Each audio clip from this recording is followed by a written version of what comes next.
গোপালগঞ্জে জাতীয় নাগরিক পার্টি এনসিপির শান্তিপূর্ণ সমাবেশে বাধা ও হামলা অগ্রহণযোগ্য বলে মনে করেন অন্তর্বর্তী সরকার। 16 জুলাই বিকেলে এক বিবৃতিতে সরকারের পক্ষ থেকে কথা বলা হয়েছে। বিবৃতিতে বলা হয়েছে, গোপালগঞ্জে আজ যে সহিংসতা হয়েছে সেটি সম্পূর্ণরূপে অগ্রহণযোগ্য। তরুণ নাগরিকদের শান্তিপূর্ণভাবে সমাবেশ করতে বাধা দেয়া তাদের মৌলিক অধিকারের লজ্জাজনক লঙ্ঘন। এনসিপির সদস্য, পুলিশ ও গণমাধ্যম কর্মীদের উপর নৃশংস হামলা হয়েছে, তাদের গাড়ি ভাঙচুর করা হয়েছে এবং বিভিন্ন মানুষের উপর সহিংস আক্রমণ করা হয়েছে। বিবৃতিতে আরও বলা হয়েছে, নিষিদ্ধ ঘোষিত আওয়ামী লীগ ও ছাত্রলীগের কর্মীদের এই জঘন্য কাজের অবশ্যই বিচার হবে।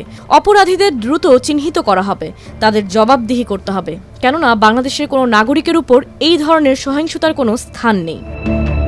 হামলার ঘটনায় সেনাবাহিনী ও পুলিশের তাৎক্ষণিক হস্তক্ষেপের জন্য তাদের প্রশংসা করা হয়েছে। বিবৃতিতে প্রশংসা করা হয়েছে সেসব ছাত্রদের সাহসিকতার যারা এই হামলার মধ্যেও তাদের কর্মসূচি চালিয়ে গেছে। বর্বর এই হামলায় জড়িতদের বিচারের মুখোমুখি করা হবে উল্লেখ করে বিবৃতিতে বলা হয়েছে, এটা একেবারে স্পষ্ট যে দেশে সহিংসতার কোনো স্থান নেই, ন্যায় বিচার অবশ্যই জয়ী হবে।